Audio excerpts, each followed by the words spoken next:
Olá, seja muito bem-vindo à aula de Direito Constitucional. Eu sou a doutora Amanda Almonzara e na aula de hoje vamos começar a análise do Poder Judiciário na Constituição Federal.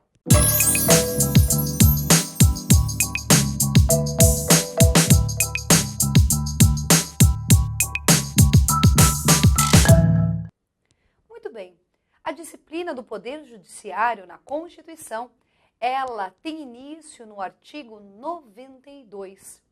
E o artigo 92 vai trazer a estrutura e organização do Poder Judiciário. Mas antes de a gente falar especificamente da composição, da estrutura do Poder Judiciário, eu quero fazer umas pequenas considerações acerca do Poder Judiciário e o papel dessa atividade no Estado de Direito brasileiro. Muito bem, o artigo 2º da Constituição estabelece que são poderes independentes e harmônicos entre si o Legislativo, o Executivo e o Judiciário. De qualquer forma, apesar do artigo 2º dizer que são poderes, tecnicamente, nenhuma das previsões do artigo 2º são poder. Nem o poder executivo é poder, nem o poder legislativo é poder e nem o poder judiciário é poder. Todos são funções, atribuições decorrentes do poder que é uno e indivisível. E quem é o titular é o povo. Isso está previsto no artigo 1º, parágrafo único da Constituição, que diz que todo poder emana do povo. Então, o poder, no sentido próprio, como elemento do Estado, está previsto no artigo 1º, parágrafo único, e é uno e indivisível. Os poderes previstos no artigo 2º são funções, são atribuições que decorrem do poder. Então, tanto legislar, quanto executar e administrar, quanto julgar, são atribuições decorrentes do poder do Estado, que é de titularidade do povo. Portanto, todo mundo que exerce atividade no poder executivo, legislativo e judiciário não exerce poder, mas sim uma função decorrente do poder. Qual é a função incumbida de forma típica ao Poder Judiciário? A gente diz que o Poder Judiciário é o responsável por julgar, pelo julgamento. Ou, até uma forma mais um pouquinho técnica, o exercício do poder jurisdicional ou da atividade jurisdicional. Mas o que o Poder Judiciário deve realizar no exercício de sua função típica? O Judiciário, ele é o responsável pela resolução dos conflitos de interesse existentes na sociedade. E é o Judiciário o único que pode, caso haja conflito de interesses e esse conflito seja levado ao Estado, então ele é o único que pode resolver de forma definitiva.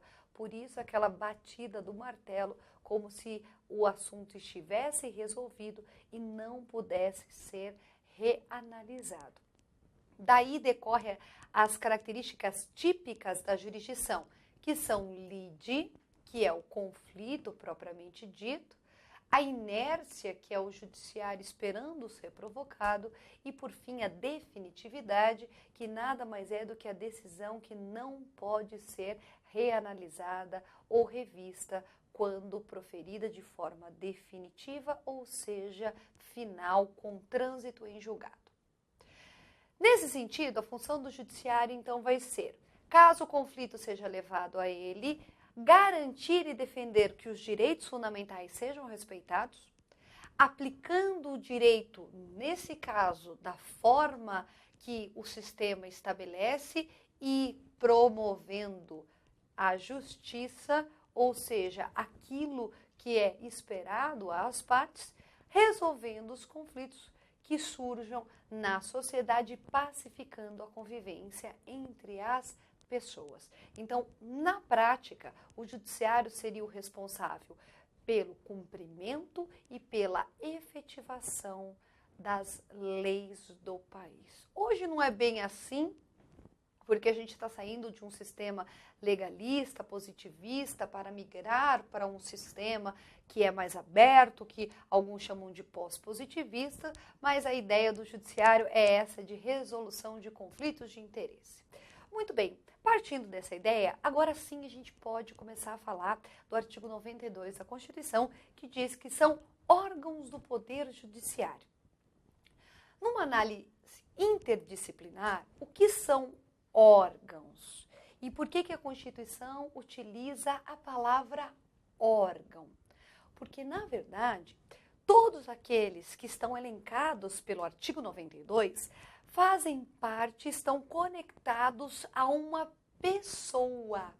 Ou seja, são repartições, são divisões dentro da pessoa que tem uma atribuição específica. Como se eu pudesse falar que seria um departamento, seria um setor, seria uma divisão, um departamento com essa função específica de exercer atividade jurisdicional. Claro, é uma divisão, é um departamento importantíssimo, mas não é tecnicamente uma pessoa, ou seja, titular de direitos e deveres próprio, mas sim ele está compondo na estrutura de uma pessoa exercendo essa atividade. Então, o órgão, ele é um centro despersonalizado, ou seja, sem personalidade, com uma função específica, mas ligado a uma pessoa. Qual vai ser a pessoa? No caso do judiciário, ou ele está ligado à União, ou ele está ligado ao Estado, ou ele está ligado ao Distrito Federal. Cuidado, não existe nenhum órgão do judiciário ligado à pessoa município. Eles estão ligados à estrutura ou do Estado ou da União. Por isso que, tecnicamente, eles são órgãos. Muito bem, então quem são os órgãos do Poder Judiciário? São eles o Supremo Tribunal Federal, o Superior Tribunal de Justiça, todos os tribunais regionais e superiores em âmbito federal, trabalho eleitoral, militar, bem como os tribunais de justiça e juízes dos estados e do Distrito Federal. Todos eles elencados no 92. Só que eu não mencionei um deles, órgãos, né? Todos esses órgãos. Um deles que foi acrescido pela Emenda Constitucional 45, que ganhou o nome de CNJ. É o Conselho Nacional de Justiça, artigo 92, 1A da Constituição. Então, ele foi acrescido pela Emenda Constitucional 45. Então, o CNJ é um órgão do Poder Judiciário, mas ele não é tecnicamente pertencente à estrutura da atividade jurisdicional. Isso porque o CNJ tem função administrativa, como nós veremos em outro bloco. Muito bem. Então, analisando o artigo 92, a gente pode visualizar, dentre todos os órgãos que compõem o judiciário, uma estruturação desses órgãos para fins de realização da atividade de sua incumbência. Essa organização dos órgãos, ela é sistematizada no que nós chamamos de organograma do Poder Judiciário. E o organograma do Poder Judiciário é fundamental para que a gente entenda efetivamente o artigo 92 da Constituição. Vamos lá, então, analisar agora o organograma do Poder Judiciário. O Poder Judiciário, num primeiro momento, ele pode ser dividido em duas justiças. Eu tenho a justiça comum e a justiça especial. Então, a justiça comum e a justiça especial. Aí você fala, professor, o que diferencia a justiça comum da justiça especial? Muito bem, a justiça especial é uma justiça temática. Eu vou bater na porta dessa justiça dependendo do tema que está sendo levado ao judiciário. Temas que são especiais, o constituinte quis separá-los numa justiça única, especializada e temática. Por isso, justiça especial. Quais são esses temas especiais, únicos, que efetivamente vão ter um tratamento separado? São o tema eleitoral, trabalho e militar. Então, a justiça eleitoral, a justiça do trabalho e a justiça militar são composições da chamada justiça especial. Já eu tenho também, do outro lado, a chamada justiça comum. Aqui na justiça comum, o assunto não é levado em consideração, o tema propriamente dito, mas há uma divisão na justiça comum. Na justiça comum eu tenho a justiça estadual e a justiça federal. A justiça estadual vai ser responsável pela análise de todos os temas que não sejam de incumbência das demais justiças. Aí você fala, então ela é por exclusão? A que sobra? Sim. Então, o que seria de incumbência da Justiça Federal? Tudo o que seja interesse direto ou indireto da União, nos termos que dispõe o artigo 109, vai ser encaminhado para a Justiça Federal. Então, de uma forma genérica, a gente pode analisar o seguinte: quando há interesse direto ou indireto da União na causa, o tema tem que ser levado para a Justiça Federal resolver. Por consequência, se não for nenhum tema que tenha interesse da União, vai para a Justiça Estadual.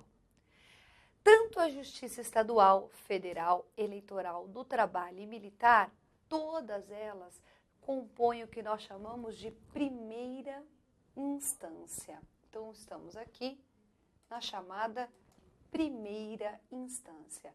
E por que primeira instância? Porque é o primeiro momento, é a primeira vez que o judiciário vai analisar aquele problema que está sendo a ele posto. Então, essa primeira análise do tema feita pelo Poder Judiciário é feito aqui na chamada primeira instância, que vai ser analisado de acordo com o tema ou o interesse ali envolvido.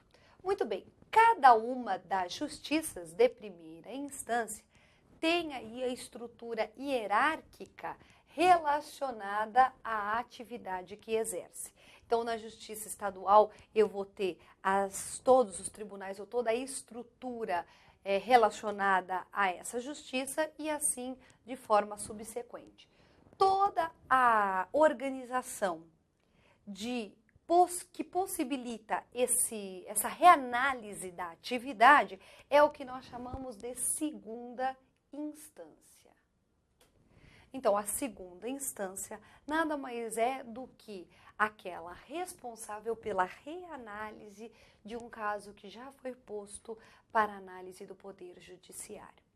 Todas as vezes que há uma decisão na primeira instância, surge ali a possibilidade dessa decisão ser reanalisada no que nós chamamos de segunda instância, que possibilitando uma verificação de o direito ter sido ou não bem aplicado naquele caso, naquele processo. Quem decide na primeira instância são os juízes, mas o juiz decide sozinho, proferindo a sua decisão por meio de uma sentença. Aquele que não concorda com a decisão do juiz tem a possibilidade de reanálise dessa decisão, por meio do que nós chamamos de tribunais regionais ligados a cada uma das justiças. Então, na primeira instância, quem são os julgadores? Os juízes. Estadual é juiz de direito, federal, juiz federal, eleitoral, juiz eleitoral, do trabalho, juiz do trabalho e a militar, juiz militar.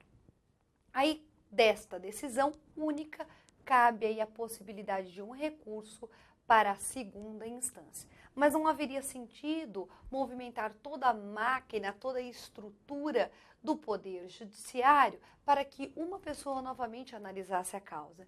Então, é por isso que na segunda instância, nessa segunda instância regional, não é um indivíduo que analisa, mas sim três, para que se eu colocasse dois, não evitasse, para que se evite o empate, né? Porque se eu colocasse dois, haveria possibilidade de empate, então um número ímpar subsequente a 1, que é o número de 3, pelo menos 3 julgadores, reanalisando o processo que já foi decidido em primeira instância por um juiz. Na segunda instância regional, eu terei os desembargadores ou os juízes de segunda instância.